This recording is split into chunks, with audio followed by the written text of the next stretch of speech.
political activist and conservative media personality Charlie Kirk shot and killed while speaking at an event in Utah Valley University this afternoon. Charlie Kirk is gone. His death has left shockwaves across the political world. And whether you saw him as a hero or a villain, one thing is undeniable. Charlie Kirk made himself impossible to ignore. Through fiery speeches, controversial takes, and relentless debates, he built a reputation that sparked loyalty from millions and outrage from just as many critics. And now, as tributes and condemnations flood in, we're looking back at the arguments that defined his career. Strengthened what he cherished most. He loved family, honored God and marriage.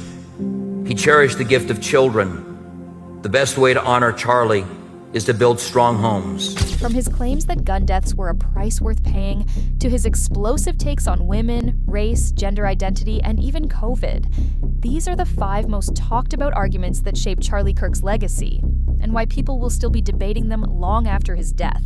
One of Charlie Kirk's most infamous statements came when he argued that some gun deaths are worth it to preserve the Second Amendment. To his supporters, this was the purest example of his no-compromise stance on constitutional rights. Kirk believed that freedom always carries risks, and that giving up gun rights in the name of safety would be a slippery slope toward losing every other freedom Americans hold dear.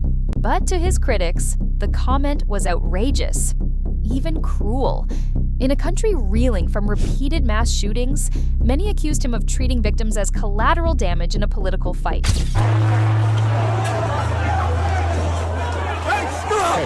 Stop, folks! Stop!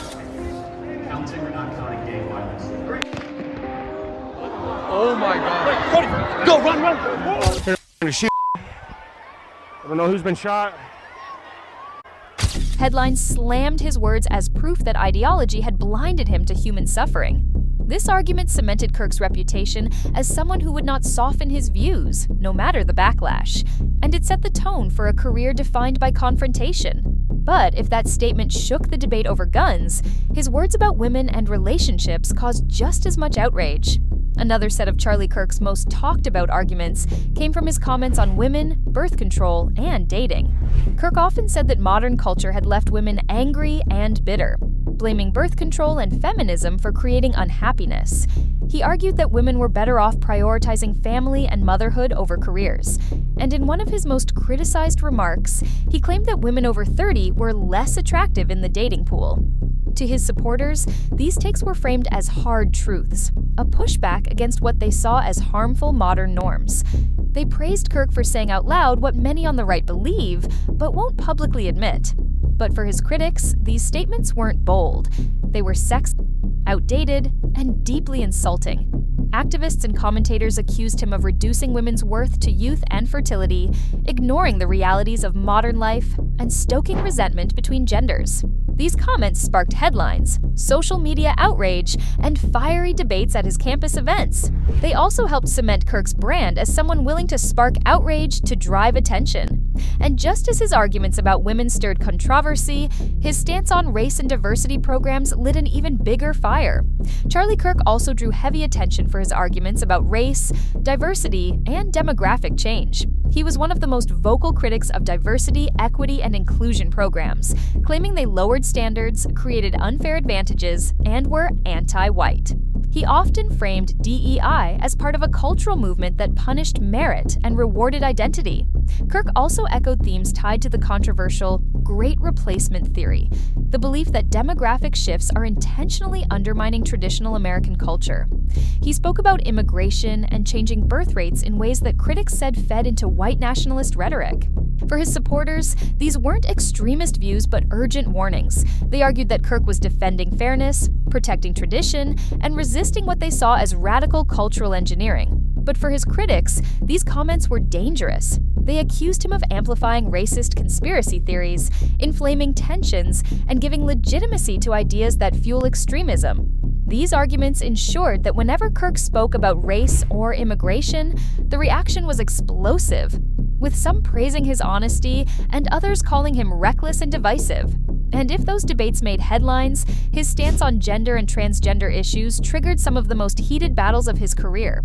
Few topics brought Charlie Kirk more attention and more backlash than his arguments about transgender rights and gender identity. Kirk repeatedly called transgenderism a lie, insisting that gender was fixed at birth and that society was being manipulated into accepting what he viewed as delusion. He pushed for bans on gender-affirming care, especially for minors, and frequently argued against allowing transgender athletes to compete in women's sports.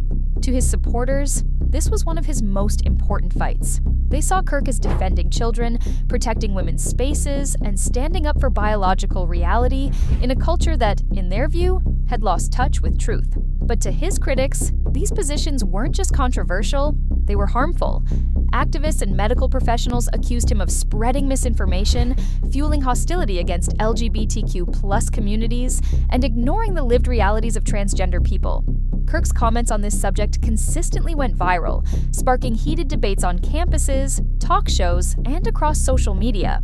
They also revealed a pattern that defined his career. By taking uncompromising stances on divisive issues, he made himself both celebrated and condemned. And his approach didn't stop with cultural debates. During the COVID-19 pandemic, his arguments stirred just as much controversy. The pandemic gave Charlie Kirk yet another stage to amplify his brand of controversy. From the start, Kirk questioned the government's response to COVID-19. He mocked mask mandates, warned against lockdowns, and cast doubt on the safety and effectiveness of vaccines. He went further by repeatedly calling COVID the China virus, language critics said fueled racism and scapegoating. To his supporters, Kirk's stance was about freedom. They saw him as one of the few voices standing up against government overreach, medical coercion, and what he described as a plandemic used to control society. His podcast and Turning Point platforms became rallying points for people skeptical of official narratives. But to his critics, this wasn't about freedom at all. It was about misinformation. They accused him of spreading dangerous claims that undermined public health, put lives at risk, and politicized a crisis that required unity. Public health experts slammed his remarks as reckless, while opponents said his words deepened divisions during one of the most fragile moments in recent history. Once again, Kirk's approach was clear: provoke, polarize, and dominate the conversation. Charlie Kirk's name was also tied closely to some of the most divisive political battles in modern American history, especially the 2020 election and January 6, 2021. As a staunch Trump ally, Kirk echoed many of the former president's claims about election fraud. Turning Point USA mobilized large groups of young conservatives to attend rallies and protests, including those surrounding January 6th. His organization even arranged buses that transported people to Washington, D.C. on the day of the Capitol riot. Although Kirk later distanced himself from the violence, critics said he helped fuel the anger and misinformation that led to it.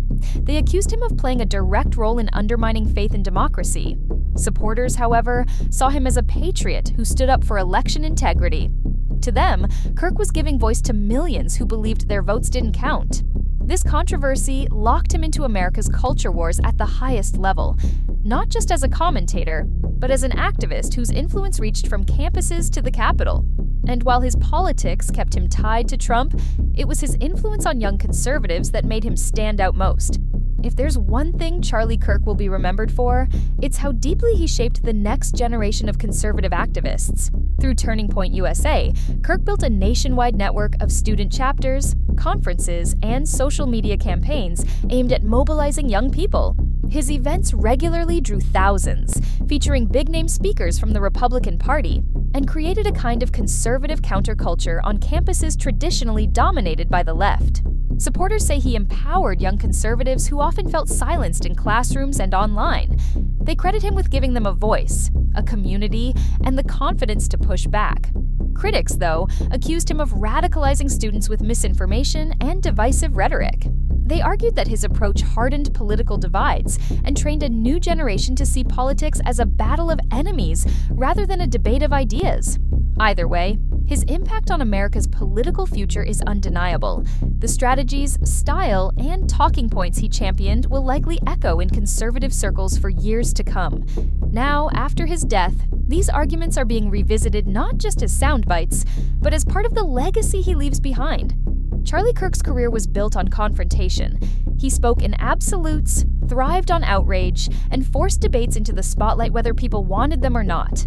To his fans, he was fearless. To his critics, he was destructive. But love him or hate him, Kirk left a mark.